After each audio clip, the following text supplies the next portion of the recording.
नमस्कार। यो बहसमा म यहाँहरूलाई हार्दिक स्वागत गर्दछु। जीवराम भण्डारी। आज यहाँहरू सामुने उपस्थित हुनुहुन्छ दिव्यमणि राज भण्डारी। उहाँ नेपाली कांग्रेसका नेता हुनुहुन्छ, प्रतिनिधि सभा सदस्य। आज म उहाँसँग यो संसदको कार्यकाल सकिने दिशातर्फ उन्मुख छ। अब धेरै छैन। आगामी मङ्सिर 4 गते प्रतिनिधि सभा र प्रदेश सभाको एकै पटक निर्वाचनको तिथि मिति तोकिसकेको छ। कतिपय मानिस भन्छन् यो सरकार यसकारण परमादेशी हो। खास गरी प्रमुख प्रतिपक्षले यो विषय उठान गर्छ। यसको धेरै जिम्मेवारी छैन, त्यसकारण चाँडै चुनावमा जानु पर्थ्यो, ढिलो गर्दैछ, यस्तो पनि भन्छन्। त यो संसद अर्थात् यो 5 वर्षे कार्यकाल यो संसदको कस्तो रह्यो, अनि यो सरकार यसले आफ्नो लक्षित उद्देश्य अनुसार काम गर्न सक्यो कि सकेन, जनताको थलो प्रतिनिधि सभालाई कसरी हेर्ने, समसामयिक कैयौं जिज्ञासाहरू छन्। दिव्यमणि राज भण्डारी एउटा अनुभवले पनि खारिएको व्यक्ति पनि हुनुहुन्छ। विगतको पृष्ठभूमि हेर्दा व्यापारी घरानाबाट राजनीतिमा प्रवेश गरेको व्यक्ति। नेपालमा पछिल्लो समयमा भनिन्छ सम्पूर्ण क्षेत्र तहस नहस छ र यसो हुनुमा व्यापारिक इन्ट्रेस्टका मानिसहरूले कमजोर राजनीतिक अगुवाहरू र ती पार्टीहरूलाई प्रयोग गर्छन्।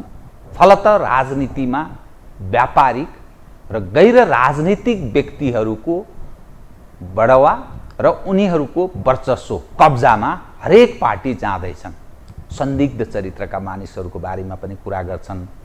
खराब पृष्ठभूमिका मानिसहरूको कब्जामा तर्फ उन्मुख रहेको कुरा पनि गर्छन्। समग्र विषयमा आज दिव्यमणि राज भण्डारीसँग उठान गर्ने प्रयत्न गर्नेछु। सर्वप्रथम म उहाँलाई स्वागत गर्छु। सर, स्वागत छ कार्यक्रममा। धन्यवाद। मलाई आज तपाईको टिभीमा पहिलो पटक बोलाउनु भएर मेरा धारणाहरू जनतामा राख्न दिने प्रयास गर्नुभएको म तपाईसँग कृतज्ञता छु। म तपाईसँग पहिलो पटक कुरा गर्दैछु। सायद मैले यसभन्दा अगाडि कहिल्यै गरेको छैन। म तपाईँ अलि हक्की स्वभावको, साँचो कुरा, अलि बुझकी पनि व्यक्ति हुनुहुन्छ। त्यसकारण तपाईँ जस्तो मानिससँग कुरा गर्न अलि रमाइलो, मजा पनि हुन्छ, किन जनताको कुरा पनि उठानुहुन्छ। म तपाईसँग कहाँबाट प्रवेश गर्न चाहेँ भने, तपाईँ विगतदेखि वर्तमानसम्मको एउटा चस्मदीद हुनुहुन्छ। अघि अलि फरक पृष्ठभूमिबाट राजनीतिमा प्रवेश गर्नुभयो, अर्थात् व्यापारिक पृष्ठभूमिबाट काङ्ग्रेसको राजनीतिमा प्रवेश गर्नुभयो। अब म यहीँबाट सुरु गरौँ जस्तो लाग्यो, त्यसपछि म प्रतिनिधि सभातर्फ अर्थात् संसदतर्फ उन्मुख रहन्छु। व्यापारीहरू जब राजनीतिमा चासो दिन्छन् तब मानिस अलि हच्किन्छन्। व्यापारीहरूले यो राजनीतिमा प्रवेश गर्नुको अर्थ के हो, लाभको दृष्टिकोण, पार्टीलाई प्रयोग गर्ने, नेतालाई प्रयोग गर्ने, प्रधानमन्त्री, मन्त्री, तपाईँ अलि फरक पृष्ठभूमिको त हुनुहुन्छ, किनभने काङ्ग्रेसको राजनीतिमा विगतदेखि सक्रिय। तर किन व्यापारबाट स्वाट्टै राजनीतितर्फ आकर्षित हुनुभयो? के चिजले तपाईँलाई घचघच्यायो? म यहीँबाट सुरु गरेँ। धन्यवाद छ जुरामजी। म सबभन्दा पहिला सुरु तपाईँलाई म एउटा रिक्वेस्ट के गर्न चाहन्छु भनेदेखि, तपाईँले क्वेसन पुटअप गर्नुहुँदाखेरि अलिक छोटो गरिदिनुहोस्। अदरवाइज मैले प्रश्नसँग तपाईँले लामो कुरा गरेको सबैको जवाफ एकचोटि दिनु सकेका हुँदैन। फेरि हामीले लामो बोल्न थाल्यौँ भनेदेखि तपाईँ इन्टरप्ट गरिहाल्नुहुन्छ। त्यहाँले एउटा कुरा के बुझ्नुहोस् भने, म व्यवसायी व्यापारी भए तापनि हामी चाहिँ पोलिटिक्समा इन्ट्रेस्ट भइरहेको लामो समयदेखि। तपाईहरुको विद्यार्थी जीवनको विद्यार्थीहरू पोलिटिक्समा हुन्छन्। तपाईका विभिन्न प्रोफेसनका भएका मान्छे पनि आफ्नो दर्शन, चेतनाको दृष्टिकोणले व्यवहारमा पोलिटिक्समा हुन्छन्, आफ्ना आफ्ना किसिमका हुन्छन्। भनेदेखि म पनि लामो पृष्ठभूमि, किनभनेदेखि मेरो पिताजीहरू पनि पोलिटिक्समा इन्ट्रेस्ट हुनुहुन्थ्यो, नेपाली काङ्ग्रेसमा आबद्ध हुनुहुन्थ्यो र हामी पनि थियौँ। भनेदेखि तपाईँले पत्याउनु न, म 25 वर्षभन्दा अगाडिदेखि नै म नेपाली काङ्ग्रेसको क्रियाशील सदस्य छु हैन। भनिसकेपछि पटक पटक म महाधिवेशन प्रतिनिधि पनि भएको छु। त्यसैले गर्दा म झट्ट बिजनेसबाट आएको, व्यापार व्यवसायमा थियौँ, तर हामी पोलिटिक्समा सधैँ इन्भल्भ थियौँ र पार्टीका कुनै पनि कार्यहरू चाहे 36 सालका कुराहरूको, चाहे 42 सालको कुराहरूको, चाहे 46 सालको कुरा गरौँ, चाहे 40 सालको कुरा, त्यस बखत पनि हामी क्रियाशीलै थियौँ। पञ्चायतवालमा पनि यो काङ्ग्रेसी परिवार भन्ने चिन्नेवाला। त्यहाँले तपाईँले हामीलाई सोच्दाखेरि अहिले आएका सुकुला मुकुलाहरू चाहिँ पार्टीभित्र छिर्यो भन्ने कुराहरूसँग कम्पेयर नगर्नु, एक। र अर्को, हामी सर्टन सिद्धान्त र आदर्शको कुरालाई लिएर चाहिँ हामी पार्टीमा छिर्या हुनाले हामी चाहिँ व्यापारीको नाताले पार्टी नाच्दै हिँड्ने, समय र परिस्थिति अनुसार चाहिँ पार्टीको पछि लाग्दै हिँड्ने अथवा पार्टी फेर्दै हिँड्ने, अर्थात अपर्चुनिस्ट म होइन, अपर्चुनिस्ट त मौका पाए सब अपर्चुनिस्ट हो। त्यसैले मैले त्यो व्यापारीलाई मात्र अपर्चुनिस्ट भनेर भन्दिनँ, किनभने कतिपय नेपाली काङ्ग्रेसभित्रको हार्ड कोर चाहिँ व्यक्तिहरू चाहिँ पुरानो चाहिँ गिरिजाप्रसादपतिको हार्डकोर व्यक्तिहरू पनि अहिले शेरबहादुरपछि हुनुहुन्छ भन्दाखेरि कतिपय शेरबहादुरजीसँग बस्दाखेरि चाहिँ चित्त नबुझा मान्छे पनि सुशील कोइरालाका पुग्नुभएको थियो भने सुशील कोइरालासँग जिन्दगीभर बिताएको पनि रामचन्द्र पौडेल आइसकेपछि उता जानुभएको। त्यहाँदेखि त्यो पार्टीभित्रकै कुरामा पनि यो हुन्छ भने बाहिरको कुरा छोडिदिउँ होइन। त्यहाँदेखि हामी चाहिँ सर्टन सिद्धान्त दर्शन राखेर सरसल्लाह बुझेर सब चिज गरेर चाहिँ हामी आएका हौँ। र पहिला चाहिँ हामी मेन खेती व्यापार थियो है।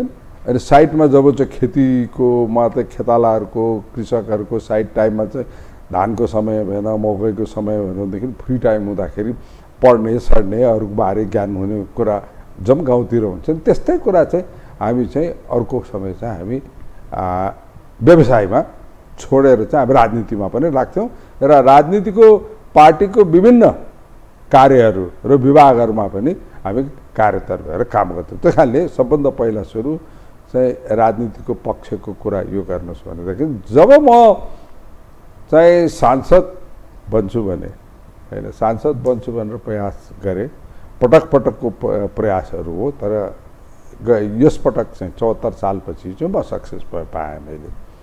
त्योभन्दा अगाडि म तपाईँलाई के भन्छु भने हामी चाहिँ पुराना नेताहरू चाहिँ यो मतलब संस्थापन पार्टीका संस्थापन नेताहरूमा बीपीको कुरा गरौँ, सुवर्ण शमशेरजीको कुरा गरौँ, सूर्य प्रसादजीको कुरा गरौँ, गणेशमानजीको कुरा गरौँ, बुझ्नुभएन, र पछि आएर किशुनजीहरूको कुरा गरौँ, यो सबैसँग एउटा चाहिँ हामीले के पढेको थियौँ बुझेको थियौँ भनेदेखि चाहिँ इमान्दारिता हुनुपर्छ र असल व्यक्ति बन्न सक्नुपर्छ।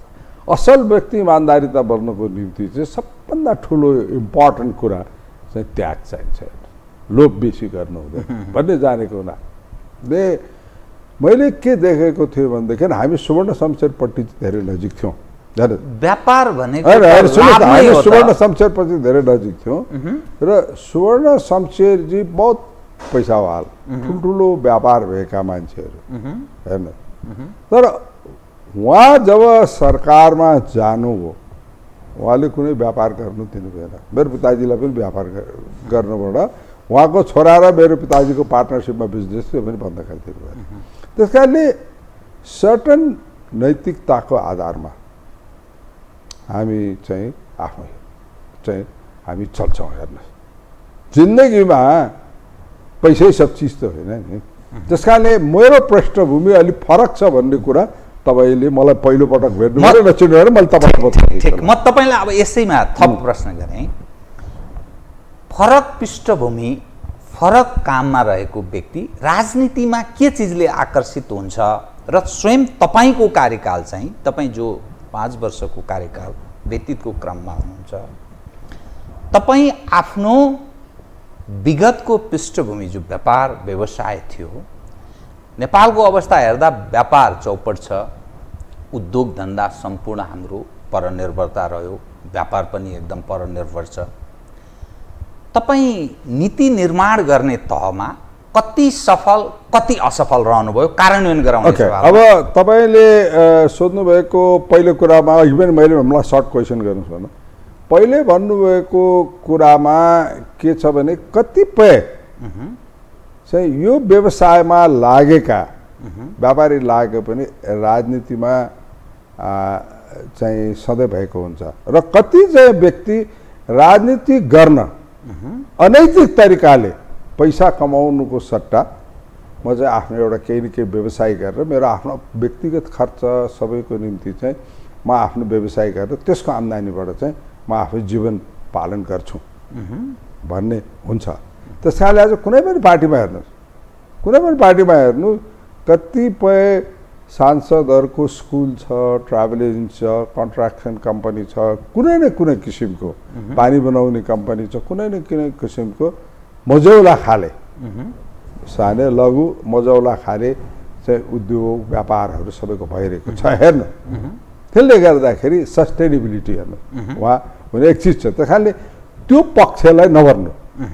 खालि मैले तपाईँलाई भन्नु खोजेको के भनेदेखि एउटा पदको लाभ, एउटा तपाईँको राष्ट्रिय अन्तर्राष्ट्रिय स्तरमा जहाँ पनि म देशको चाहिँ पार्लियामेन्टेरियन छु, म चाहिँ सांसद छु भनेर चाहिँ तपाईँ लोगो लगाएर मन्त्रालय घुम्ने अथवा दबाब सिर्जना गर्ने, सुन्नुहोस् न, र तपाईँको चाहिँ पासपोर्ट लिएर संसारभरि चाहिँ म एमपी हुँ भन्दै आफै व्यापार गर्दै जाने, त्यो पक्ष भिन्दै होइन भनेदेखि केही न केही व्यवसाय गरेको हुन्छ। तर सांसद भइसकेपछि र सांसद हुन लागिसकेपछि कुनै पनि लाभको पद लिनु हुँदैन। सरकारको लाभको पद मात्रै होइन, हेर्नु कुनै पनि लिँदैन। कुनै पनि कम्पनीमा तपाईँको बोर्ड मेम्बर भएर, सञ्चालक भएर, कुनै पनि बोर्ड मेम्बरबाट तपाईँको कम्पनीबाट चाहिँ कुनै पनि तलब सुविधा यस्ता लिने कामहरू गर्नु हुँदैन। र सांसद भइसकेपछि सांसदले आफ्नो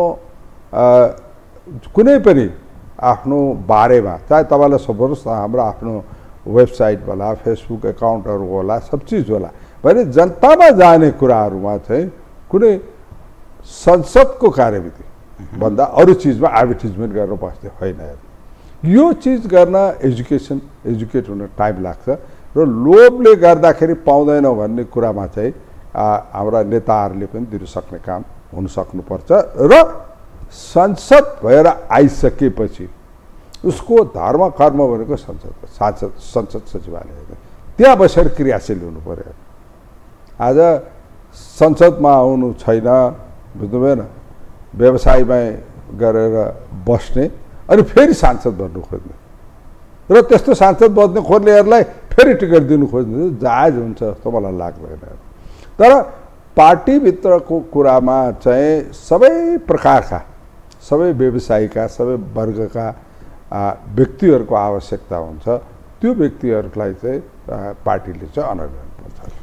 तपाईँको पार्टी काङ्ग्रेसमा केही व्यापारिक मानिसहरूको कब्जामा काङ्ग्रेसको नेतृत्व पङ्क्ति गयो, अर्थात् काङ्ग्रेस समग्रमा त्यस्तो कब्जामा छ भन्ने एक प्रश्न छ। मान्छेको आरोप यस ढङ्गले पेश हुन्छन् मानिस। दोस्रो, यसैमा फेरि मैले लामो प्रश्न गरेको होइन कि दोस्रोमा यसैमा जोडेँ, तपाईँ एज अ व्यापारी घरानाको विगतको पृष्ठभूमि भएको नाताले यो संसदको जुन कार्यकाल छ नि, यसमा त्यो आर्थिक विधेयकमा छलफल गर्ने क्रममा अनि त्यसलाई कार्यान्वयन गराउने सवालमा तपाईँ आफै चाहिँ कति सफल कति असफल त्यो कार्यान्वयनको सवालमा कुन रूपमा देखिनुहुन्छ भन्ने मेरो जिज्ञासा। ओके, अब फेरि म तपाईँलाई सर्टफर्म भनिदिनु। फेरि तपाईँले व्यापारी र पार्टीको कुरा गर्नुभयो। नेपालको 77वटा जिल्लामा हेर्नु नेपाली उद्योगी व्यापारीहरू, चाहे लघु व्यापारी होला, चाहे साना होला, घरेलु होला, अरू त्यो क्षेत्रका ठुला व्यापारीहरू, धेरै व्यापारीहरू पार्टीहरूमा सदस्य हुन्छ, क्रियाशील हुन्छ।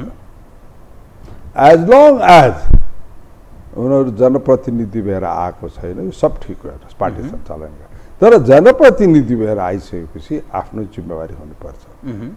र कुनै पनि पार्टीमा चाहिँ नयाँ चाहिँ सदस्यहरू आउँछन्, त्यसमा डिफ्रेन्ट प्रोफेसनका मान्छेहरू आएर अब भन्नुहोस् न, हिजो काङ्ग्रेसै पृष्ठभूमि भए पनि, डेमोक्रेटै भए पनि, अब अहिले स्वर्ण वागले पनि चाहिँ चुनावमा आउँछु, राजनीति गर्छु भनेर आउनु भएको छ भने यस्ता व्यक्तिहरू हुन्छ। तर खालि पैसाकै भरमा चाहिँ ठुल्ठुला पद दिनु चाहिँ ठिक होइन भने म भन्छु। र हुनेवालाहरूले पनि म राजनीति गर्छु, म संसदमा जान्छु अथवा म मेयर बन्छु अथवा म कहीँ पनि काम गर्छु भनेर भन्छ भनेदेखि उसले त्याग गर्न सक्ने अवस्था हुनुपर्छ आफ्नो व्यापारलाई हेर्नु। एक अर्को चिज भर्खरै तपाईँ चाहिँ स्थानीय चुनावमा एउटा चाहिँ निर्वाचन आयोगले के गरेको थियो भनेदेखि चाहिँ स्थानीय चुनावमा कुनै पनि वडामा सदस्य अथवा अध्यक्ष लड्न चाहने व्यक्ति चाहिँ त्यो एरियाको चाहिँ व्यापारी हुनु भएन, ठेकेदार हुनु भएन भनेर एउटा कन्डिसन राखिदिएको थियो। I think it's a very good condition. अब अहिले गर्ने प्रतिनिधि सभा र तपाईँको यो प्रदेश सभाको किस्मत इन्टरनेसनल्ली तपाईँको सबैले वाच गर्ने तपाईँ नेसनल्ली चाहिँ सबै हेर्ने भएको हुनाले देशभरि र अन्तर्राष्ट्रिय व्यापार गर्ने व्यक्तिहरू जो छ जसले त्यो पद त्याग गरेको छैन तिनीहरू क्यान्डिडेट हुनु पाउँदैन भन्ने चाहिँ कन्डिसन राख्न चाहिँ निर्वाचन आयोगको आँट हुनु पर्यो। हेर्नु हिजो सानो व्यापारीलाई चाहिँ हुँदैन, वडामा चाहिँ भएको इन्फ्लुएन्स गरेर ठेक्का लियो यो लियो भनिसकेपछि अहिले तपाईँले भन्नुभएको प्रश्नमा के छ भने व्यापार गरेर बस्ने, तपाईँको अर्काको नाममा जग्गा जमिन किनेर बसेर धन्दा गर्ने, यसा गर्ने धेरै किसिमकाहरू जो छन् यिनीहरू चाहिँ क्यान्डिडेट बन्न पाउँदैन भनेर यदि निर्वाचन आयोगले चाहिँ यो एउटा नोटिस निकालिदियो भनेदेखि मलाई लाग्छ यो खाने कुरामा अलिकति कमजोर हुन्छ। हेर्नुहोस्, एक अब अर्को कुरा मलाई तपाईँले भन्नुभएको कुरामा म सांसद भएर आएपछि हेर्नुहोस् म पहिलोपटक आएँ यो उमेरमा, भएर आइसकेपछि धेरै मान्छेले यसले के गर्छ भन्छ उमेरको हिसाबले पनि ढल्किसकेको र अर्को कुरा चाहिँ यो व्यापारी पृष्ठभूमि भएको मान्छे अब यसले आफूले त्यहाँ बसेर चाहिँ गर्छ भन्ने सोचेको कुरा हो। एउटा फरक मैले के भनेदेखि म जुन आफ्नो उद्देश्य काम गराउँछ होला जुन उद्देश्यले म आएँ म त्यो उद्देश्यमा मैले गरेको कुराहरूमा कतिपय कुरामा म आफ्नो कार्यसँग चाहिँ म खुसी छु होइन। किनभने सर्वप्रथम मैले मेरो व्यापारको कुरै गरिनँ, राजनीतिक कारणले सिवा कुनै संसदको कार्य सिवा मैले कुनै मन्त्रीका भेट्न पनि गइनँ। त्यही संसदमा भेट्यो भने भेट्यो, होइन राजनीतिक कारणले कुनै मन्त्री कहाँ गए भने चाहिँ 5 मिनट 10 मिनटको निम्ति गए होला, नत्र मन्त्री गएको मैले मन्त्रालयको धेरै चिज देखेको पनि छुइनँ। एक अर्को मेरो पार्टीको प्रधानमन्त्री हुनुभएको हुनाले चाहिँ पोलिटिकल इस्युको बारेमा कहिलेकाहीँ छलफल गर्न भएका कुराहरू उहाँलाई जानकारी गराउने सेवा म गएन। कहिले 3 महिना 6 महिनाको एकचोटि म जान्छु, त्योभन्दा बेसी जाएन। त्यसैले म फेरि उहाँको परिवार सबसँग सम्बन्ध राखेर मेरो आफ्नो राजनीतिक कुरा गर्दिनँ। म एउटा चिज त्यो छ तपाईँले अघि जुन एउटा बिजनेस कम्युनिटीबाट आएका मान्छेहरूको निम्ति चार्जको कुरा गर्नुभयो भने भएको कुरामा मैले भनेको त्यो गरिनु भने अर्को चिज चाहिँ के भनेदेखि मलाई जुन समितिमा पार्टीले खटायो र जुन समितिमा बसेँ, जुन जुन सब्जेक्टमा मलाई ज्ञान भएको थियो म त्यसमा क्रियाशील भएँ होइन। त्यसले एउटा नयाँ आयामको तरिकाबाट हुनुपर्छ, नयाँ दृष्टिकोणबाट हुनुपर्छ, ज्ञान नभएको मान्छेहरूलाई सिकाइ पनि दिनुपर्छ। त्यस कार्यान्वयनमा त्यो समितिहरू तपाईँले त्यो हिसाबले होइन, त्यो हिसाबले म चाहिँ एक्टिभ भएँ। त्यो एक्टिभ भएकोबाट म खुसी भएन। जस्तो म धेरै समय म अन्तर्राष्ट्रिय समन्वय समितिमा बसेँ। म अन्तर्राष्ट्रिय समन्वय समितिमा बस्दाखेरि समितिमा पुगेन भने पनि त्यसको सभापति चाहिँ नेकपाको भइसकेपछि पछि एमालेमा जानुभयो, उहाँ चाहिँ सभापति त्यहाँको हुनुहुन्थ्यो। उहाँहरू सधैँ के भन्नुहुन्छ भनेदेखि तपाईँ आउनुभयो भनेदेखि मिटिङमा मजा लाग्दैन थियो। फेरि मिटिङमा बसेर मैले बोल्न थालिसकेपछि यो मान्छे आयो खालि नयाँ नयाँ कुरा गरेर चाहिँ समितिमा चाहिँ हामीलाई चाहिँ अप्ठ्यारो पारिदियो भन्ने कुराहरू गर्नुहुन्थ्यो। भनिसकेपछि मैले आफ्नो कर्तव्य पालन गरेँ। यहाँ कस्तो पनि छ भनेदेखि मान्छेहरू आफ्नो बिजनेस भेस्टेड इन्ट्रेस्ट भएका, आफ्नो भेस्टेड इन्ट्रेस्ट ज्ञान मात्र भएको होइन, भेस्टेड इन्ट्रेस्ट भएका मान्छे त्योसँग सम्बन्धित समितिहरूमा गएका पनि छन्। कोही मान्छे चाहिँ पुष्पकमल दाहालभन्दा कम छैन समितिमा पाइला पनि टेक्नाहरू पनि छैन अनि आफूलाई नेता सम्झिन्छन्। मैले त्यो गरिरहेँ।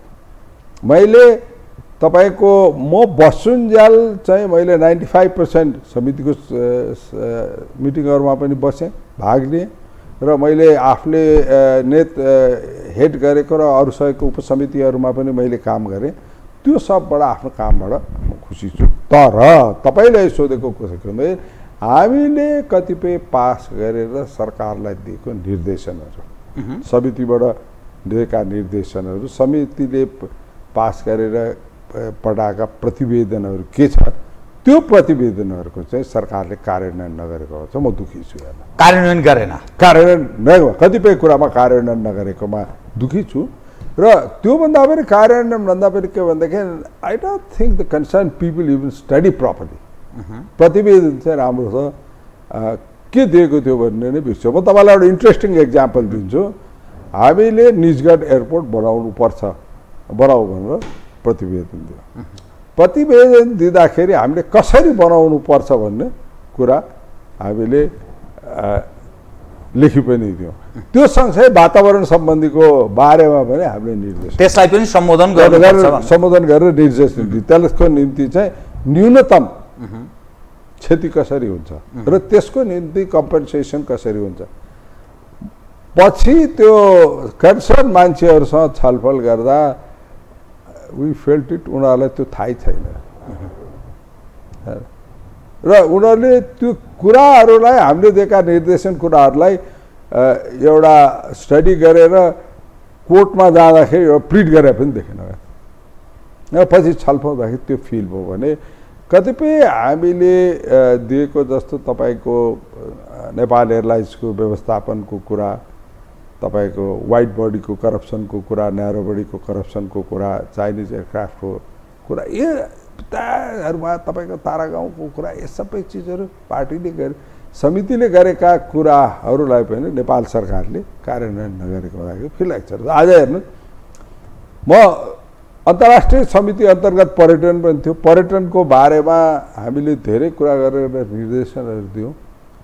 इन्स्टिट्युसनहरू चाहिँ डेभलप हुनुपर्छ, इन्स्टिट्युसन्सहरू चाहिँ एउटा प्रोफेसनलिजममा जानुपर्छ भन्दा चाहिँ भएन। आज भन्नुहोस् त पर्यटन मन्त्रीको कमेन्ट पढ्नुहोस् त, यही पार्टीले चाहिँ सरकारमा हुँदा पूर्वत मन्त्री हुँदाखेरि चाहिँ एपोइन्टमेन्ट गरेको नेपाल एयरलाइन्सको चेयरम्यान थियो भनेदेखि त्यही एयरलाइन्सको बारेमा यसले हामीले भनेको कामै गर्दैन। एकातिर एपोइन्टमेन्ट गर्दा वास्ता नगर्ने, मतलब नखाने, केही भेस्टेड इन्ट्रेस्टबाट एपोइन्टमेन्ट हुने, अनि पछि कार्यान्वयन गर्न नसकेपछि झिक्नु खोज्दाखेरि कोर्टले घट्ने, त्यो मान्छेले चाहिँ सरकारलाई नटेक्ने, कस्तो अवस्था छ। यो देख्दाखेरि चाहिँ तपाईँले भनेको सेटिस्फ्याक्सन हुँदैन। एक अर्को हाम्रा बिजनेस कम्युनिटीमा भएका साथीहरू पनि यो संविधानमा भएको, कानुनमा भएको कुरा प्रष्टता, अहिले हामी यो टाइम एक्सटेन्सनको बारेको कुरामा आउँछ, प्रष्टतालाई नदेख्दा अन्ड्यू एडभान्टेज लिएर व्यवसाय गरेर बस्यो के। त्यो व्यवसाय गरेर बस्दाखेरि डेफिनेटली आफ्ना पर्सनल इन्ट्रेस्टका कुराहरू बेसी आउन थाले। मैले अब तपाईँलाई भन्नु होइन, म आज सांसद भइसकेपछि, म सांसद भएको दिनसम्म मेरो फेसबुक एकाउन्ट, मेरो वेबसाइटहरू कुरामा पनि मैले मेरो परिवारको व्यापार के छ, कस्तो छ, म के गर्छु भने व्यापारपट्टिको मैले एडभर्टिजमेन्ट गर्नु। किनभनेदेखि म जनताको सेवक हो। मैले तपाईँहरूले तिरेको करको केही न केही भाग चाहिँ वजन मैले गरिरहेको छु। मैले मेरो एकाउन्ट जनतापट्टि मेरो निजी लाभमा यो सबै चिज। अनि तपाईँ मिडिया सेक्टरमा भएको हुनाले मैले तपाईँलाई भनेको त्यो गर्नु हुँदैन। र यो पछिको कुरा गर्दा संसदमा चाहिँ अब सुरुमा चाहिँ सिक्नु पऱ्यो, के रहेछ वाच गर्नु पऱ्यो। तपाईँले भन्नुभएको छ, म 2 महिनासम्म म संसदमा बोलिनँ होइन, मलाई के छ वाच गर्न। अब सिक्न त हेर्नुहोस्, राजनीतिक ज्ञान भएको सबै पर अरू संस्थाहरू चलाएर बसेको, त्यसलाई होइन, मैले सिस्टम के छ बुझ्नु पऱ्यो भनेदेखि। अनि मभन्दा पहिला सांसद भइसक्नुभएका मित्रहरूलाई, कहिले व्हिपलाई, कहिले चिफ व्हिपलाई सोधेर चाहिँ म आफ्नो बिस्तारै 0 आवर तपाईँको विशेष समय एउटा बोल्दै गएर विधेयकहरूमा चाहिँ मलाई बेसी इन्ट्रेस्ट भयो। जब विधेयकहरू आउँथ्यो विधेयकहरू इन्ट्रेस्ट भएपछि म विधेयकहरूको बारेमा आफ्नो कमेन्टहरू गर्न थालेँ र विधेयकहरूको कमेन्ट गर्दाखेरि म चाहिँ जेनरली आज पनि के छ भने त्यो विधेयकको बारेमा म सबै पढ्न प्रयास गर्छु। मैले नबुझेको कुरामा त्यो विधेयकबारे त्यो मन्त्रालय सम्बन्धीको बारेमा त्यो कानुन सम्बन्धीको बारेमा विज्ञहरूलाई सोध्छु।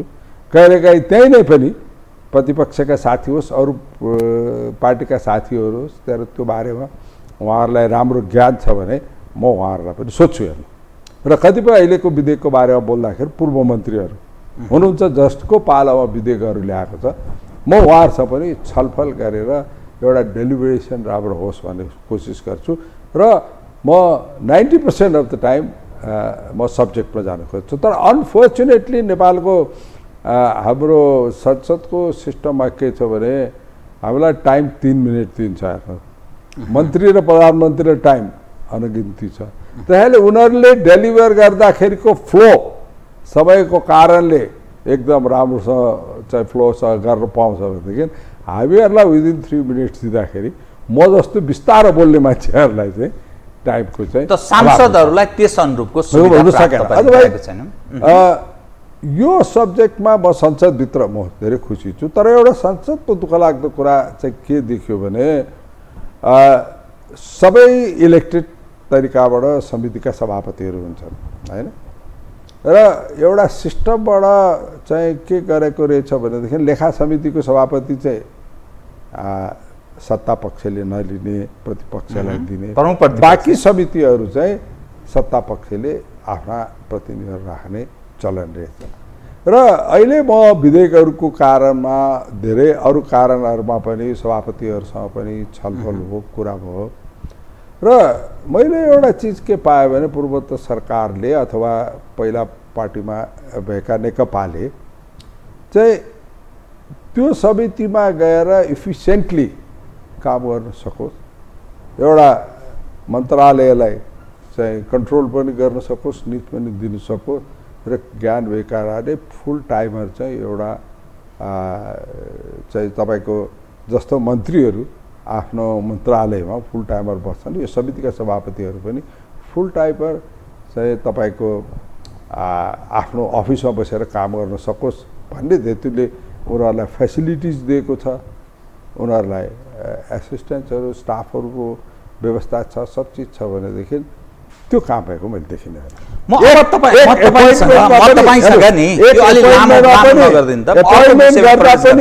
सुविधाको कारणले मात्रै गरेको देख्यो।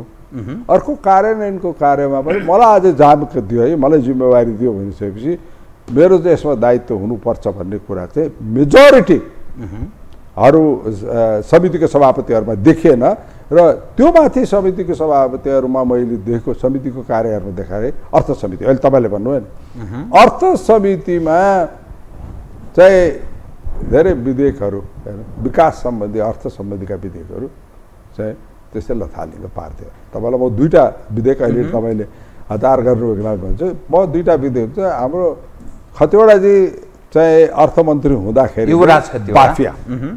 बाफिया र राष्ट्र ब्याङ्क सम्बन्धीको 2टा विधेयक आयो। उहाँले हुँदाखेरि हामीले संशोधन राख्नको निम्ति हामीले संशोधन प्रस्तावहरू पनि राख्यौँ। त्यही बखतदेखि अर्थ समितिले चाहिँ त्यो विधेयकहरूलाई छलफलै गराएर माफिया लागेर वेस्टेड इन्ट्रेस्ट माफियामा जुन क्लजहरू सरकारले ल्याएको थियो, हामीले जुन चिज चाहिँ राष्ट्रको हितको निम्ति र तपाईँको निरपेक्षकर्ताहरूको डिपोजिटर्सहरूको हितको निम्ति चाहिँ हुनुपर्ने कुराहरूलाई चाहिँ हामीले केही शब्दहरू ल्याएको थियौँ भने कुनै संशोधन राखेर गरेको थियो भने त्यो चिजलाई गर्दै गरेन। दोष चाहिँ सरलाई मैले के भन्यो भने उहाँहरूलाई बाबा तपाईँहरूकै जब खतिवडाजी हुनुहुन्थ्यो, विष्णु पौडेलजी हुनुहुन्थ्यो, त्यो बेला किन गर्नु भएन? अहिले जनार्दनको कुरा मात्र किन गर्नुहुन्छ होइन, किन गर्नु भएन भनेर भन्दाखेरि पनि उहाँहरूले त्यो ल्याएर किनभने आई फाउन्ड इट राष्ट्र ब्याङ्कको पहिलाको विधेयकको ल्याउँदाखेरि खतिवडाजी मन्त्री हुनुहुन्थ्यो भनेदेखि नेपाली काङ्ग्रेसले एपोइन्ट गरेको चिरञ्जीवी नेपाल गभर्नर हुनुहुन्थ्यो, त्यस कारण त्यो कन्ट्रोलिङको कुरामा चाहिँ गरेर ल्याएको थियो होला शङ्का। तर पछि चाहिँ आफैले ल्याएको व्यक्ति भइसकेपछि अब त्यसलाई पनि तुहाइदियो। भनिसकेपछि अर्को चाहिँ माफियाको विधेयक पनि तुहाइदियो। भनिसकेपछि यसले अघि तपाईँले भन्नुभएको कुरा चाहिँ बिजनेस कम्युनिटी अथवा बाहिरका मान्छेहरू चाहिँ सरकारमा चलाउन बेसी हावी हुन्छन् अथवा पार्टीहरूमा बेसी हावी भएको हुँदाखेरि यहाँ चाहिँ कतातिर चाहिँ हो कि भन्ने चाहिँ शङ्कात्मक कुरा छ। अब म तपाईँसँग, तपाईँ संसदको अन्तर्राष्ट्रिय समन्वय समितिको सदस्य पहिला, अब छोडिदिउँ होइन, यो तपाईँको कार्यकालमा नि जस्तै एमसिसीको विषय उठ्यो, संसदमा खास छलफल भएन, एसपिपीको विषय त पहिलेदेखिकै रहेछ, कतिपय सवाल सदनमा जानकारी नै भएन, आम सञ्चारमा आएपछि त्यो एउटा छलफलको विषय बन्यो र सरकार पछि हटेको दृश्य र नेपालको आन्तरिक मामिलामा विदेशीहरूको उपस्थितिका बारेमा बजारमा छताछुल्ल चर्चा हुन्थ्यो, संसदमा त्यस रूपमा छलफल भएन। यो अन्तर्राष्ट्रिय समन्वय समिति र तपाईँहरू आफैलाई त्यो भूमिकाको रूपमा हेर्दा पृष्ठभूमिमा के पाउनुभयो त? ओके, अब it's a very interesting question छ। आज तपाईँलाई एमसिसी र एसपिपीको कुरा गर्दा एमसिसीको एग्रिमेन्ट योभन्दा अगाडि भन्दा पनि अगाडि शेरबहादुरजीको सरकारले नै गरेको हो। एमसिसीको सपोर्ट लिने $500 मिलियन को चाहिँ प्याकेज चाहिँ तपाईँलाई देशलाई आउने भन्ने कुरामा आयो। त्यसमा शेरबहादुरजीहरू हुँदाखेरि, गभर्मेन्टमा हुँदाखेरि त्यो एग्रिमेन्ट साइन गर्दाखेरि चाहिँ रेक्टिफिकेसन फ्रम द पार्लियामेन्ट भन्ने प्रोभिजन थिएन। त जब खड्गौलीजी चाहिँ प्रधानमन्त्री हुनुभयो, जब खतिवडाजी अर्थमन्त्री हुनुभयो भने अब एमसिसीको कार्यान्वयन गर्ने कुरामा कतिपय डकुमेन्टेसन एग्रिमेन्टहरू अथवा अन्डरस्ट्यान्डिङ भइकन काम सुरु हुँदै गयो। तर यसको एग्रिमेन्ट चाहिँ त्यो रोज एग्रिमेन्टमा चाहिँ रेक्टिफिकेसन भन्ने फ्रम द पार्लियामेन्ट भन्ने कुरा आयो। तर 2/3 दम्म भएको चाहिँ पार्टी थियो नेपाल कम्युनिस्ट पार्टी र आफैले एमेन्डमेन्ट गरेर चाहिँ ल्याएर चाहिँ पार्लियामेन्टबाट चाहिँ पास गर्न सक्नुपर्ने, त्यो त सिम्पल मेजोरिटीबाट पास गर्ने कुरा थियो। नम्बर 2 भनिसकेपछि नेपाली कङ्ग्रेसले आफैले एग्रिमेन्ट गरिसकेको, आफ्नो सरकार हुँदाखेरि गरिसकेको बेलाको शेरबहादुरजी हुनुहुन्छ भने प्रतिपक्ष दलको नेता पनि शेरबहादुर नै हुनुहुन्थ्यो भनेदेखि नेपाली कङ्ग्रेसको कमिटमेन्टै थियो।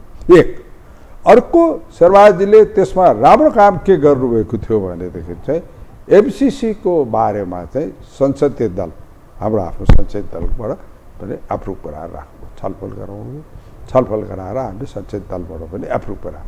त्यसमा पनि कोहीहरू चाहिँ टाउटाउ कराउनेहरू, चित्त नबुझ्नेहरू पनि हुनुहुन्थ्यो, तर इन जेनरल चाहिँ एप्रुभ गराएर राख्यो। तर ओली सरकारले त्यसलाई संसदमा ल्याउनै सकेन। विभिन्न काण्डहरू पनि भएन, ल्याउनु सकेन। अब एमसिसीको बारेमा डकुमेन्ट्सहरू त सबै पब्लिकै थियो,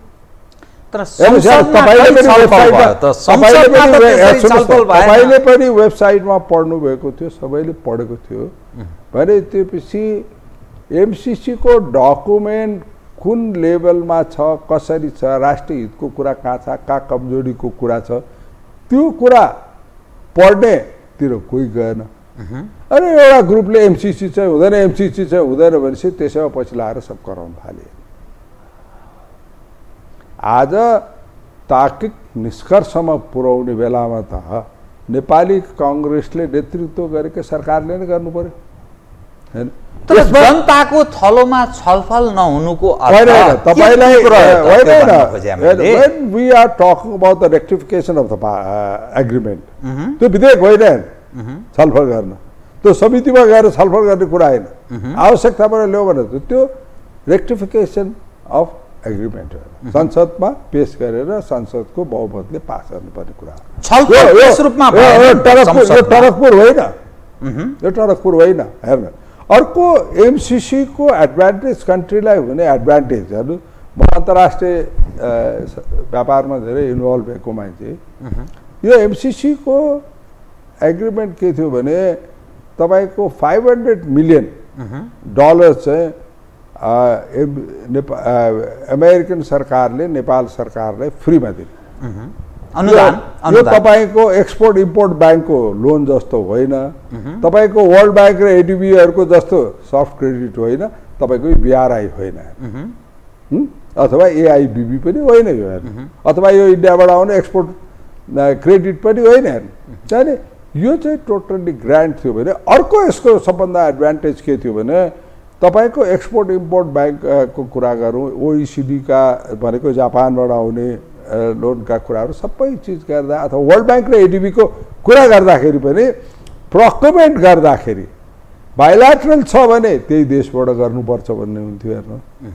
मल्टिल्याटरल एजेन्सीहरू छ भने आफ्नो मेम्बर कन्ट्रीहरू जस्तै एडिबीको कुरा गर्दाखेरि एडिबी मेम्बर कन्ट्री र डोनर कन्ट्रीको त्यसबाट मात्रै हामीले प्रोक्युरमेन्ट गर्न पाउने भन्ने प्रावधान छ भनेदेखि यो एमसिसी को अमेरिकन पैसा आए पनि जहाँबाट खरिद गर्नु पर्छ भने चाहिँ कम्पिटिटिभली सस्तो कति पर्छ भन्ने कुरा त्यो एउटा एडभान्टेज थियो भने प्रोजेक्ट आइडेन्टिफिकेसन केमा गरेको थियो भने इन्फ्रास्ट्रक्चर डेभलपमेन्टमा मात्रै गरेको थियो भनिसकेपछि एउटा हाम्रो चाहिँ इनर्जी जेनेरेसन गर्न थाल्यो, हाइड्रो पावरबाट पावर जेनेरेसन गरेर त्यसलाई इभ्याकुरेट गरेर ट्रान्समिसन गरेर इन्डियामा बेच्नु सक्ने, अरू देशभरि पुर्याउन सक्ने कुराले ट्रान्समिसन लाइनहरूको निम्ति गरेको थियो भने कनेक्टिभिटीको निम्ति सर्टन रोड प्रोजेक्ट्सहरूको निम्ति गरेको थियो। त्यस कारणले यी कुराहरूलाई यो संसदमा छलफल गर्ने विषय यी कुराहरूलाई नबुझेर नसम्झेर मान्छेहरूले आरबी आउँछ, यो आउँछ, यो सब चिज भनेर आज तपाईँलाई म भन्छु, हिजो अफगानिस्तानमा नेपालीहरू अड्के, वार भयो त्यहाँ, इन्टरनल डिस्ट्रब। नेपाल सरकारले आफ्नो सरपुत प्रयत्न गरिकन चाहिँ अफगानिस्तानबाट नेपाली ल्याउन चाहिँ प्रयत्न गरिकन त्यो दायित्व थियो कि थिएन, अझ समयमा गरेन भने हामीले क्रिटिसाइज गर्यौँ। त्यस्तै युक्रेनमा फसे, अरू त्यहाँ उपाय केही पनि छैन, थुप्रो नेपालीहरू जसरी पनि युक्रेनबाट चाहिँ पोल्यान्ड ल्याउनुपर्छ कि नेपाल फर्काउनुपर्छ कि अरू देश लानुपर्छ कि तपाईँको युरोपतिर लानुपर्छ भनेर नेपालीहरूसँग चिन्तित थिए। मैले तपाईलाई भनिसकेपछि नेपालमा भोलि गम्भीर रूपमा भयो कि भएन भन्न खोजेको होइन। नेपालमा भोलि चाहिँ कुनै चिज आन्तरिक दृष्टिकोणले वार भयो, आन्दोलन भयो, सब चिज हुँदाखेरि विदेशी देशका मान्छेहरू जो छ भनेदेखि उनीहरूले इभ्याकुरेट गर्छ गर्दैन भन्नुहोस्। कोभिडको टाइममा पनि कति इभ्याकुरेट गरेन भन्नु भनिसकेपछि कुनै पनि देशले आफ्नो चाहिँ प्रतिनिधिहरू आफ्नो जनताहरू त्यो देशमा छ भनेदेखि लिगल्ली अथवा इलिगल्ली बसेको जनता पनि छ भनेदेखि त्यो सरकारको दायित्व हो कि त्यस्ता रेस्क्युहरू गर्ने कुराको निम्ति चाहिँ कुनै चिज लेखेको छ भने त्यस्ता चिजलाई अर्थ अनर्थ लगाउन थाले।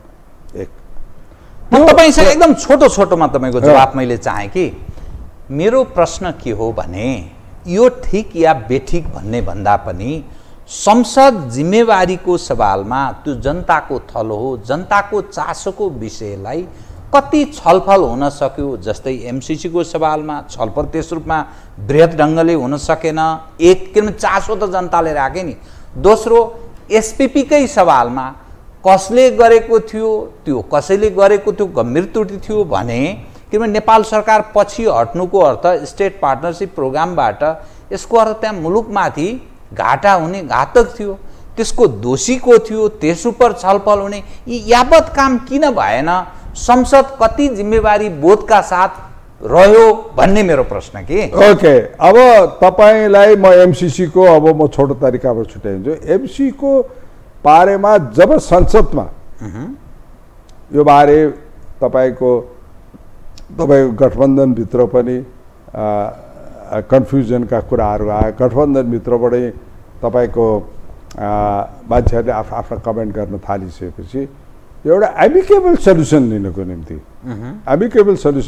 निम्ति तपाईँको अहिले जुन क्षेत्रबाट हामी प्रतिनिधित्व गरेका छु यो ठाउँबाट तपाईँको प्रत्यक्षमा गगन थापा हुनुहुन्छ भनेदेखि म चाहिँ तपाईँको समानुपातिकबाट छु भने गगन थापाकै इनिसिएटिभबाट एउटा कन्डिसनल चाहिँ देशको हितको निम्ति र जनचासो र जनताको प्रतिनिधिको चासोको निम्ति भएको हुनाले एउटा एमिकेबली एउटा कन्डिसनल डकुमेन्ट राखेर एमसिसी पास भएन। त्यो बारे छलफल भएको छ, तपाईँले चाहिँ त्यो बारेमा संसदमा छलफल भएको हेर्नुभयो कि हेर्नु भएन। एक अर्को चिज मेजोरिटी पार्टी नेपाली कांग्रेस हो, नेपाली अहिले मतलब ठुलो पार्टीमा सरकारमा ठुलो पार्टी एमाले हो, यो अहिले सत्तामा को नेतृत्व गरेको नेपाली कांग्रेस हो। उसकै पालोमा यो एग्रिमेन्ट साइन गरेको कारणले उसको आफ्नै दायित्व छ भनेदेखि यसमा सर्टन रेक्टिफिकेसन र सर्टन तपाईँको थप एमेन्डमेन्ट गरेको चाहिँ नेकपा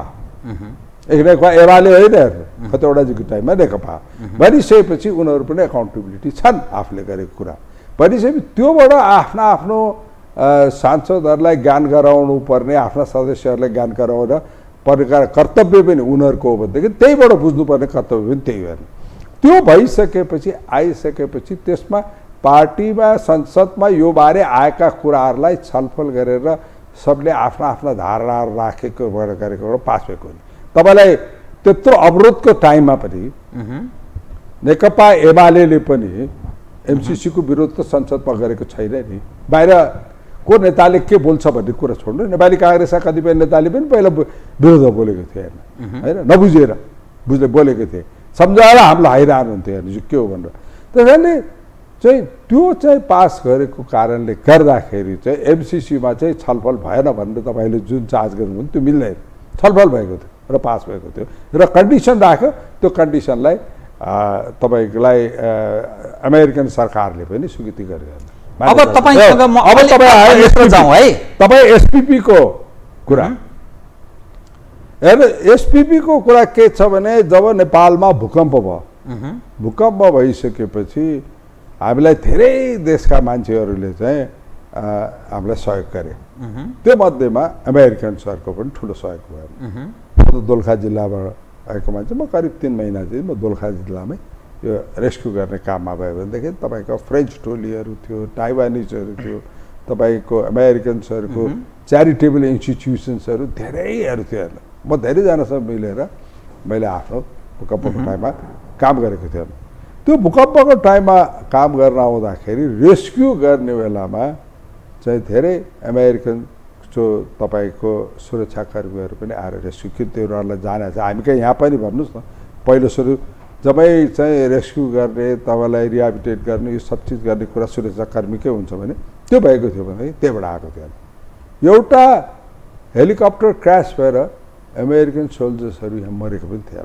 त्यो चाहिँ दोलखा सिन्धुपाल्चोककै एरियामा गर्दाखेरि चाहिँ भएको पनि थियो भने त्योबाट यो प्रोजेक्ट्सहरू अगाडि बढ्दै गयो हैन। यो एसपीको अन्तर्गत चाहिँ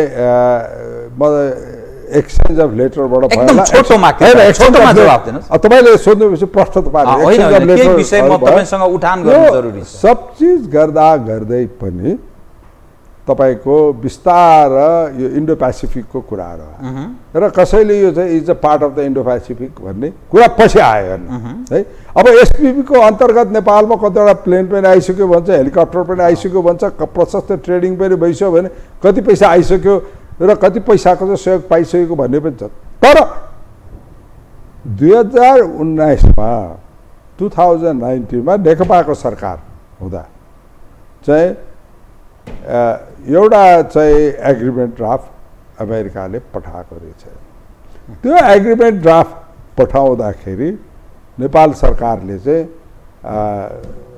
छलफल एउटा समिति पनि बनाएर, मलाई लाग्छ अहिलेको मुख्य सचिव त्यो बेला परराष्ट्र सचिव हुनुहुन्थ्यो, छलफल गरिसकेपछि उहाँहरूले एउटा रिपोर्ट पनि दिएको रहेछ र नेकपाको त्यस बखतको सरकारले त्यो रिपोर्ट जनतालाई जानकारी पनि गराएन, त्यो एग्रिमेन्ट के थियो त्यो पनि जानकारी गराएन र होल्ड मात्रै गरेर राखेको छु भने त्यो हामीलाई थाहा पनि छैन, समितिमा पनि थाहा छैन।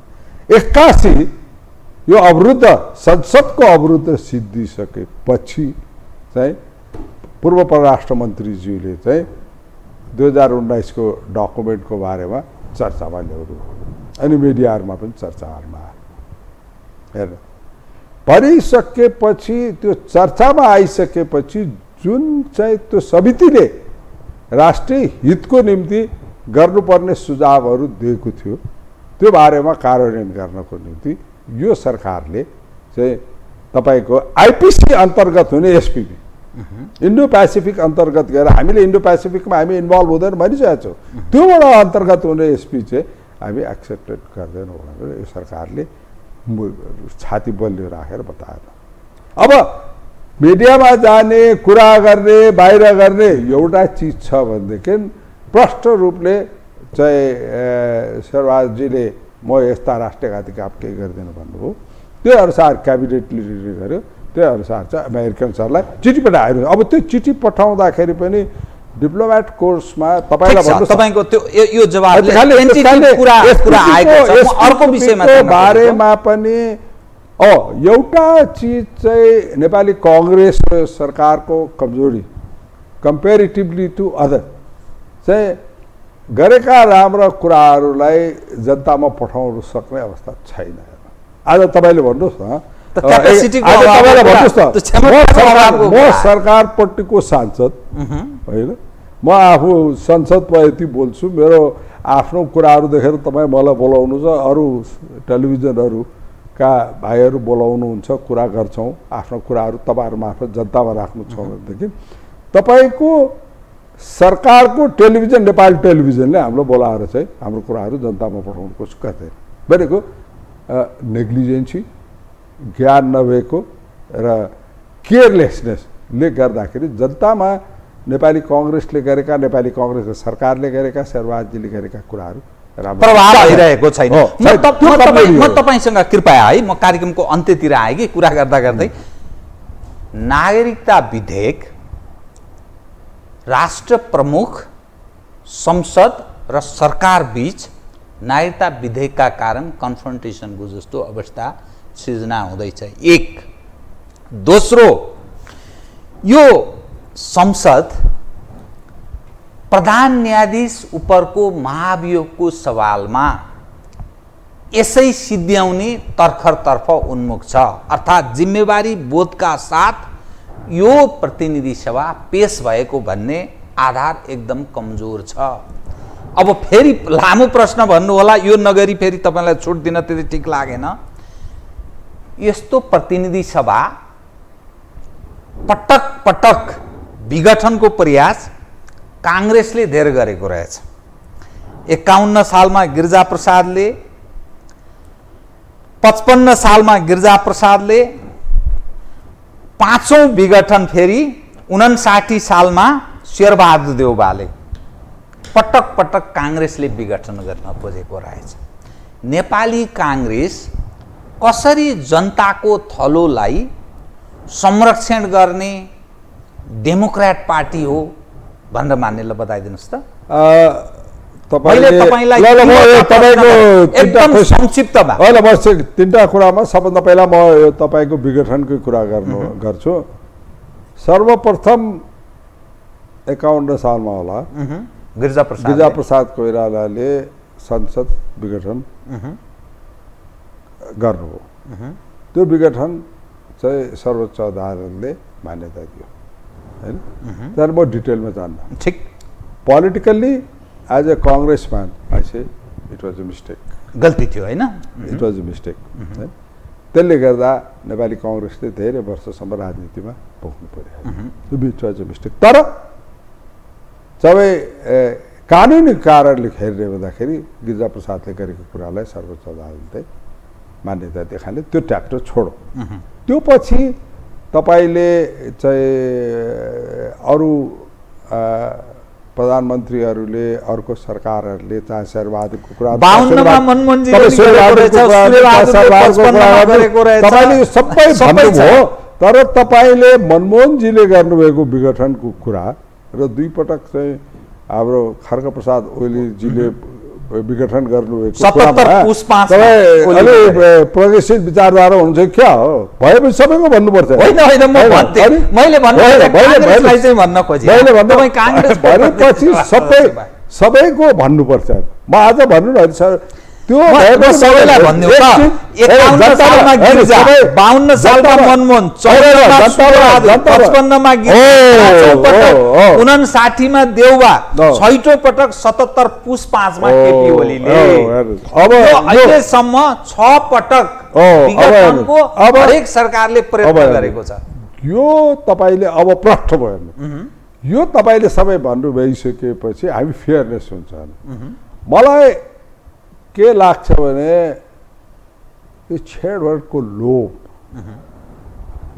आफ्नो दायित्व सिद्धान्त र संविधानलाई चाहिँ राम्रोसँग आत्मसात नगरिकन छेडछाडको पार्टीको लोभ व्यक्तिको लोभले गर्दाखेरि यो विघटनका यो गलत थियो हैन तपाईको भनाइ अब म तपाई त्यो कुरा प्रुफ कहाँबाट भयो भने सबै यी कुराहरुमा चाहिँ हाम्रो के रे सर्वोच्च अदालतले स्क्वास गरिदियो भनिसकेपछि अहिले चाहिँ चुनावको डिक्लेयर भइसकेपछि संसद विघटन गर्नुपर्छ भनेको कुरा त्यही कारणले होला चाहिँ अहिलेको प्रधानमन्त्रीले विघटन गर्न सक्नुभएन अब यसको एउटा कुरा मैले तपाईलाई भने जुन कुराहरु गलत थियो त्यो भइसक्यो अब त्यसमा लामो बहस गर्यो भने तपाईको समयले भ्याउँदैन अब महाअभियोगको कुरा प्रोसेसमा छ कहिलेसम्म अब यसको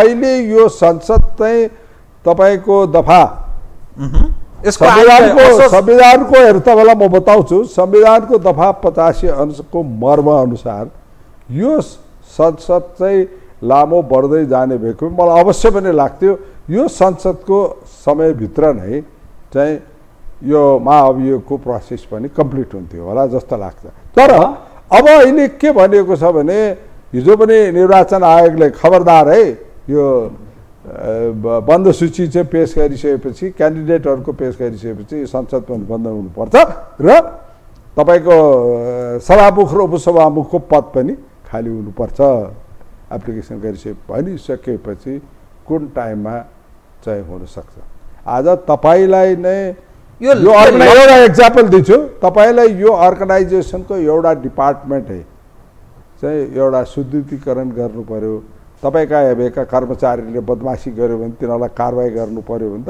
त्यो प्रोसेस गर्दाखेरि तपाईले जिम्मेवारी लिएको प्रोसेस गर्दाखेरि त काम त गर्नु पर्यो नि एब्रप्टली तपाईले फायर भन्नु पनि मिल्दैन एब्रप्टली यसले गल्ती गरेको थिएन यसलाई म रिइन्स्टेट गर्छु भन्नु पनि मिल्दैन प्रोसेस अनुसार गर्दाखेरि अहिलेको अवस्थामा जे जति क्वेशन्सहरु तयार भएको छ त्यसको जवाफहरु दिएर चाहिँ रोचक छ आइरहेका कुरा योबाट कतिपय विकृतिका कुराहरु पनि आइरहेको छ भने त्यसले गर्दाखेरि यदि त्यो समितिले समयमा आजको हिसाबले भने अर्को 13 दिन 12 दिन भित्र चाहिँ त्यो समितिले त्यो काम कार्यान्वयन गर्न सकेन भने त अर्को समितिले गर्नु पर्यो हैन त्यसकारणले त्यो महाअभियोग लगाएको कुरा यो समितिले गर्न नसक्दा टाइम फ्रेमको कुरा अनुसार कानुनले अनुसार चाहिँ त्यो मागेको त्यसै चाहिँ निष्क्रिय भएर जान्छ एउटा आफ्नो काम छ एउटा आफ्नो ठाउँ छ हैन महाअभियोगको लागेको चाहिँ कार्यान्वयन गर्नुपर्छ भन्ने कुरामा अर्को कुरा छ हैन त्यसैले यो टाइम फ्रेमले गर्दाखेरि मलाई चाहिँ हुन सकेन भनेदेखि तपाईले संसदलाई दोष दिनु माग्दैन अब तपाई आयो नागरिक विधेयकको कुरा very interesting प्रमुख सरकार र संसद बीच एउटा कन्फ्रन्टेसन हैन तपाईलाई मैले अघि नै भने नि म सांसद भएको संसद एउटा संविधानको कुरा छ भने अर्को सांसदको नियमावलीको कुरा छ त्यो भित्र बसेर मैले आफ्नो काम गर्नुपर्छ हैन चाहिँ म 0 आवरमा संसदमा जसरी बोल्छु संसदमा जुन कुरा जथा भावी पनि मान्छेहरुले बोल्छन् मैले पब्लिकसँग तपाईसँग बोल्दाखेरि पनि त्यो बोल्नु मिल्दैन किनभनेदेखि म एकाउन्टेबिलिटी हुन्छु र मैले तपाईसँग बोलेको कुरा कुनै गलत छ भने र कसैलाई चित्त बुझेन भने म माथि आक्षेप पनि लाग्न सक्छ त्यसकारणले यो प्रोसेसलाई मैले तपाईलाई अहिले बताउँदाखेरि मैले किन त्यसले संविधानले कसको अधिकार कति छ भन्ने प्रश्न देखेको छैन यो नागरिक विधेयकको कुरा गर्दा नागरिक विधेयक संसदमा प्रस्तुत गरेको पहिला सुरु ईश्वर पोखरेलजीले as a deputy prime minister of Nekapa को सरकारको। त्यसमा अरू पोइन्टहरू राखे तापनि अङ्गीकृत नागरिकको बारेमा के बोलेको छ? बोलेको छैन। बोलेको छ जुन चिजमा सरकारले प्रस्तावै राखेको छैन अङ्गीकृत नागरिकको बारेमा। हिजो के थियो कस्तो थियो म सबमा जान्न, त्यो भन्नु म तपाईँको 2 घन्टा खाइदिन्छु, त्यो जान्न। तर के बोलेको छैन। नम्बर 1 आयो त्यो नागरिक विधेयकमा चाहिँ 2 वर्षसँग लामो छलफल गरेर तपाईँको राज्य व्यवस्था समितिले चाहिँ आफ्नो एउटा प्रतिवेदन बनायो। मैले पनि संशोधन राखेँ, म पनि पटक पटक गएर त्यो बारेमा छलफलमा भाग लिएको थिएँ। भनिसकेपछि राज्य व्यवस्था विभागले समिति प्रतिवेदन पेश गर्यो। तर त्यो सरकारको गृहमन्त्रीले त्यो प्रतिवेदनलाई हाउसमा टेबल गर्न सकेन। प्रतिवेदन आयो तर टेबल गर्न सकेन। सरकारले टेबल नगरेसम्म त हुँदैन। सरकार परिवर्तन भयो। सरकार परिवर्तन भइसकेपछि सरकारको प्रियोरिटी हो कि विधेयकहरू फिर्ता लिने। धेरै विधेयकहरू फिर्ता लिएको छ। यो सरकारले त्यो विधेयकलाई निष्क्रिय गरेर पठाउँछु भनेर भनेन, फिर्ता लियो। फिर्ता लिइसकेपछि तपाईँको यो सरकारले नयाँ विधेयक पेश गर्यो। यो नयाँ विधेयक पेश गर्दाखेरि के गर्यो? सर्वोच्च अदालतको फैसलाकोलाई पनि आधार मारे।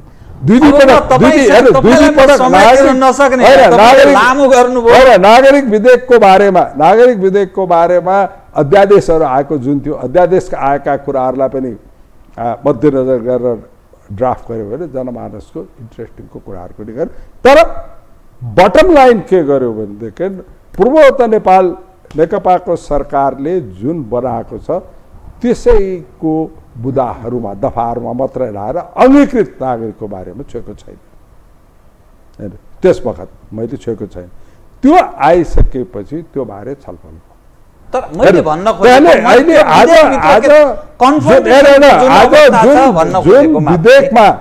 जुन विधेयकमा आज तपाईँको 5 वर्षको संसदको दौरानमा हेर्नु, जुन विधेयकमा सरकारले प्रस्तुति गर्दाखेरि नै अङ्गीकृत नागरिकको बारेमा केही कुरा बोलेको छैन भने त्यो नागरिकमा कुनै पनि क्षेत्रले, चाहे राष्ट्रिय अध्यक्षको कुरा गरौँ अरू कसैले चाहिँ यो किन भएन भन्ने कुरा हुँदैन। संशोधनहरू आयो, हामी धेरै विधेयकहरूमा संशोधनहरू राख्छौँ। संशोधन राखेको कुरा चाहिँ मेजोरिटीले चाहिँ समितिमा पनि पास भएन, तपाईँको संसदमा पनि पास भएन भनेदेखि हुँदैन। अब जस्तो आज तपाईँलाई म भन्छु कि हाम्रो यो टाइमको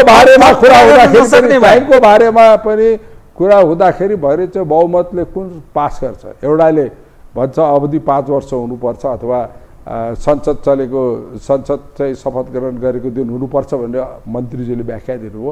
हामीले भन्यो धारा 85 अनुसार धारा 91 भएको प्रावधानहरूलाई हेरेर गर्नुपर्छ भने संसदमा मैले पनि बोलेँ भने। तर भरे छलफल चल्दाखेरि हाउसले के पास गर्छ? संशोधनहरू आउँछ, उम्मेदवारी पनि दिने, सांसद पनि भइरहने, तपाईलाई इन जनरल उम्मेदवारी पनि दिने, सांसद पनि हुने भने तपाईँले जुन भन्नुहुन्छ नि, आज तपाईँको यहाँ इन्टरनललाई तपाईँको उम्मेदवारी दिने चाहिँ कुनै पोस्टको निम्ति उम्मेदवारी कम्पिटिसनमा गर्ने भन्ने भयो होइन। अब यहाँको जेएम भन्ने भयो। तर तपाईँको पद यथास्थ राखेर तपाईँले त्यहाँ कम्पिटिसन गर्न पाउँछु भन्ने चाहिँ कानुन छ भने तपाईँ राजीनामा गर्नुहुन्छ।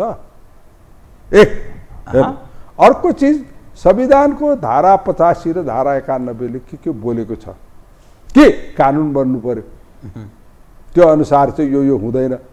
चाहिँ जुन दिन प्रधानमन्त्रीले चाहिँ चुनाव घोषणा गर्छ, चुनाव घोषणा गरिसकेपछि यदि मेजोरिटी अफ द एक मिनट मैले यहाँसँग सरी कृपया म समयको पाबन्दीका कारण मैले आज यहाँसँग यतिमै मैले क्षमा चाहँदै कार्यक्रमबाट बिदा हुने अवसर मलाई दिनुहोला, कृपया। धन्यवाद। आदरणीय दर्शकवृन्द, उहाँ हुनुहुन्थ्यो दिव्यमणि राज भण्डारी, प्रतिनिधि सभा सदस्य तथा नेपाली काङ्ग्रेसका नेता। समसामयिक विषयलाई केन्द्रमा राखेर गरेको कुराकानी। म सहित मेरो सम्पूर्ण युनिटलाई कार्यक्रमबाट बिदा दिनुहोस्, तर यो हो टेलिभिजन हेर्दै रहनुहोला। नमस्कार।